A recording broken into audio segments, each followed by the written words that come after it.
第5章，抗争后中医不废止中医，轩然大波，全户停诊。开会极议各地响应。云集沪上3月17召开大会，5人代表。傅宁请愿车抵南京，声势浩大，分访各方。反应良好，卫生部长舍简相邀胜利返沪。摄影留念废止中医，轩然大波。先要追溯到民国17年1928废止中医这件事。那时刚是北伐成功，开赴南京。汪精卫在汉口时最出风头，他到处演说日本明治维新，第一件事是废止汉医。他自以为革新派领袖，屡次演讲表达他的意思，报纸上常常有这种零星的消息发表。我们中医界对他起了很大的反感，认为中医中药是全国人民的健康所赖，历史悠久。那时节西医全上海也不过6、700名，其他通都大邑不过数十人。至于小的县、市、镇、乡，可能一个都找不到，所以对他的主张认为纸上空谈，绝不会现诸事实。岂知后来他们的确不是空谈，先由楚民义出面推动，经南京国民政府卫生部召集了一个中央卫生会议，延揽各市的卫生局长、各省的医院院长、国立省立的医学院院长以及各地著名的西医，共120人为委员，开会3天。那时楚民义奔走活动及宣传，者领先。这个会议通过了一个议案，是要逐渐淘汰中医。原案是留日医家于严、云秀所起草提出，他们设想得很周到，深恐引起全国反对，所以最重要的一点就是对已经开业的中医一次发给执照，以后中医的产生就要绝迹了。原来的议案节录如下，提案人于严。议题：废止就医，以扫除医事之障碍案。理由：人体医学，其对象在于个人，其目的在于治病。今日之卫生行政，乃纯粹以科学新医为基础，而加以近代政治之意义者也。今就医所用理论，皆凭空结构，阻遏科学化，就医一日不除，民众思想一日不变，卫生行政一日不能进展，云云。办法：一、处置现有就医。现有就医为数甚多，个人生计、社会习惯均宜顾虑，废止政策不宜过骤。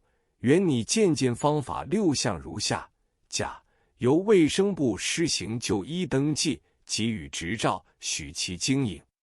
一、政府设立医事卫生训练处，凡登记之就医，必须受训练之补充教育，授以卫生行政上必要之知识。训练终结后，给予证书，得永远享受营业之权利，至训练证书发给终了之年，无此项证书者，即应停止其营业。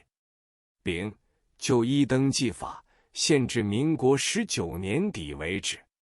丁、就医之补充教育限5年为止，在民国22年取消之，是为训练证书登记终了之年，以后不再训练。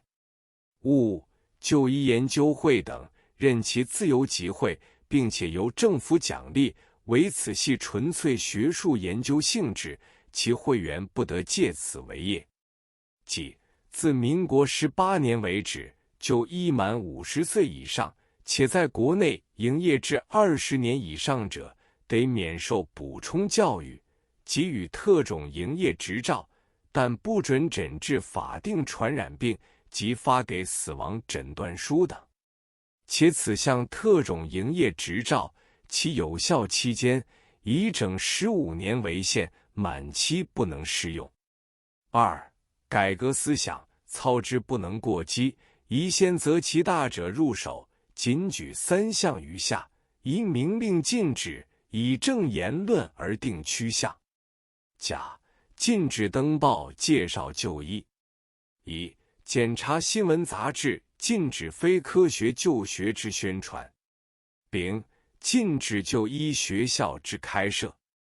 这里所说的就医，就是指中医，因为那时我们中医自称是国医，这是表示中国固有的国家医术，等于国语、国文、国旗、国徽、国术、国剧一类的名称。西医对这个称呼大为不满，可是已经通行，一没奈何，因此他们就一决把中医的名称改就医，他们自己叫做新医。这表示中医是旧式的医术，不久要消灭的，他们的医药是现代化新生的，将来会新陈代谢的。当时西医们也不愿意人家称它做西医，因为西字就表示从西方来的医术，隐隐衬托出中医是中国的国家医术，所以他们一切的公司文件一律不称西医两字，而对中医的名称绝对不称国医，一律叫做就医。整个提案含有深刻意义。这一个议案一经各报披露，舆论界首先加以抨击，认为中医中药万不可废，要是实行的话是行不通的。那时一般中医界似乎并不重视这件事，唯有各自大发牢骚，痛骂国民政府措置不当，此外只是听其自然，静观其变而已。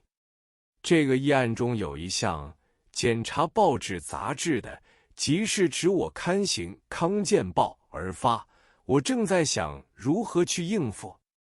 同学张赞臣打了一个电话给我，说：“老陈，你见到这个新闻吗？”